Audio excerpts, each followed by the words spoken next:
Ever feel like life just keeps throwing curveballs, like you're drowning in to-do lists and unexpected problems? Yeah, that feeling of being totally overwhelmed, it's pretty universal, I think. Totally. And it's kind of what makes this verse we're looking at so powerful, you know? Jeremiah 32.17, it basically says that for God, nothing is too hard, Wow. Right. right? Not just like, oh, I can handle a tough Tuesday, but like universe creating totally mind-blowing stuff. So we're diving into this devotional today, and it takes that huge idea and How asks does that apply to me? exactly, like, what does that actually look like day to day? And what I appreciate is this devotional doesn't shy away from the nitty-gritty. We're talking job loss, family drama, Yeah. real stuff people deal with. So real. And it would be easy to get lost in how massive that verse is, right? Right. But this devotional, it hones in on one word, sovereign. Ooh, It's not just that God can do anything, it's that he's in control. that's huge, right? Yep. Because we've all seen what happens with power that's not controlled. It can be scary. No kidding. Like, think of a natural disaster, so much force, but often it's destructive, you know? Exactly. And the devotional reminds us God's power. Not random, not chaotic, it's purposeful. Purposeful power. I like that. Yeah, and this is where they bring in the whole creation thing. Like, when your problems feel huge, remember who made the star. He didn't just make them, he set them in motion, keeps them spinning. It's putting things in perspective, isn't it? Totally. Like, imagine trying to explain your worries to an ant. Uh-huh. Okay, I get it. No disrespect to ants, but the scale is so different, right? Sure.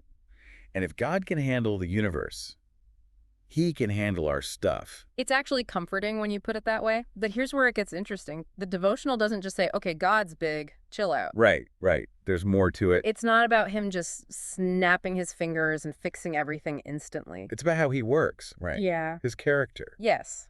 And that's where we get into his grace, his mercy, this idea that he wants to work through stuff with us, not just erase it. Okay, yeah, that's way more interesting than a quick fix, honestly. Right. And that idea of him working through our challenges, that's what we're going to unpack next. It's so easy to fall into that trap, you know? Wanting that quick fix, like problem solved, moving on. But this devotional, it reminds us it's often not like that. They use the example of losing a job, and it's not just this cheesy God will provide thing. Oh, no, it goes way deeper than that. Right. Like, they're really getting at how job loss, yeah, it sucks, but it can also be like this catalyst to push you towards something new. Ooh, I like that, a catalyst. Maybe you find this passion you never knew you had, or you end up on this path you never even imagined. It's that saying, right? When one door closes. Another one opens. Yeah, exactly. But it's so hard to see that when you're in it, right? When you're staring at that slam door, it's tough to see anything else. Have you ever had that? Where what felt like a total disaster, actually. Oh, for sure. Tons of times. Right. And that's Yeah. where trusting God's timing comes in, I guess. Huge. The devotional talks about how we want instant solutions, like, God, fix this now. On my timeline, please. Exactly.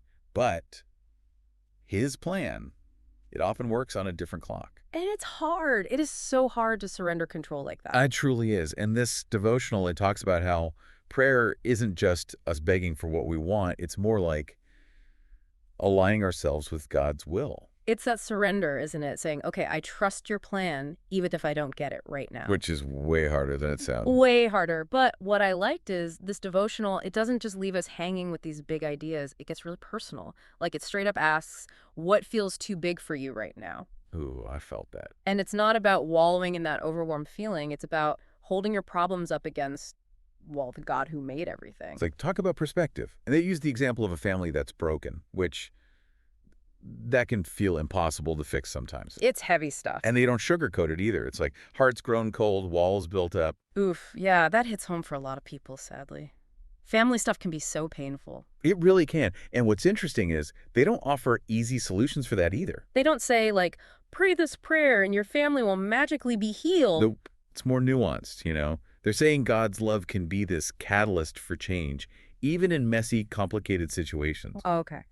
But it's not about him forcing people to reconcile or waving a magic wand. It's about letting his love work in us. So it starts with us. It does. It's about how our hearts change, how we respond. Bah. And sometimes that's what sparks change in others. Not always, but sometimes. So it's more about internal transformation first, even if the situation itself doesn't magically resolve. Exactly. And they tie this in so well to that image from the verse, God's outstretched arm. Not a closed fist, but a hand reaching out. Oh, It shows his posture, Even when we're the ones who messed up, built walls, pushed away, he's still reaching. that's powerful. And it makes me think about how this whole nothing is too hard for God thing, it can feel so big, like that's amazing, but what do I do with that? It's like you've got this incredible tool, Yeah, but no instructions. totally. Yeah. But luckily, this devotional, it gives us some practical steps. Yes. Actionable steps, which Yeah. I love. Yes. So the first one, it's that perspective shift we've been talking about, getting our focus off the problem and back on God. Which, let's be real, that's a daily practice for me. Our brains, they want to go to the problem, to what's wrong. Right. And it's like we got to retrain ourselves to go, wait, who am I talking to here? This is the God who Created the universe. I Exactly. love that.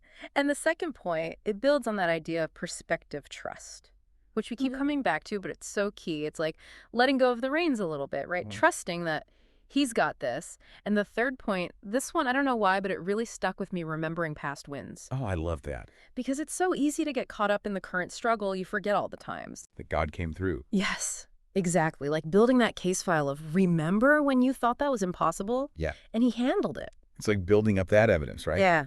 To strengthen your faith for the next time. Totally. And speaking of faith, this devotional, it ends with this really beautiful call to prayer. And it's not about like saying the right words. It's about being real with him. Yes. Pouring out your heart, the fears, the hopes, just that open, honest conversation. Because he can handle it. All of it. Exactly. Man, we've covered a lot of ground in this deep dive, from like the scale of God's power to how it actually plays out in our messy real lives. right. And it all comes back to that question. If we really believe nothing is too hard for God, what does that change? How does that belief actually work in our day-to-day? Like, does it change how we deal with those moments when we want to give up? Does it change how we make decisions, how we treat people, how we see the world? Those are good questions. Big questions, Yeah. for sure. And I think those are the ones worth wrestling with. Because this isn't about blind faith. It's about taking these huge truths and letting them, letting them shape us. It's about that awe and wonder we were talking about at the beginning, Yeah. like carrying that with us. Yes. Well, this has been incredible. Thanks for joining us for this deep dive. And until next time, keep exploring, keep asking those questions. And keep seeking those truths, the ones that really make you think. Absolutely. We'll see you next time.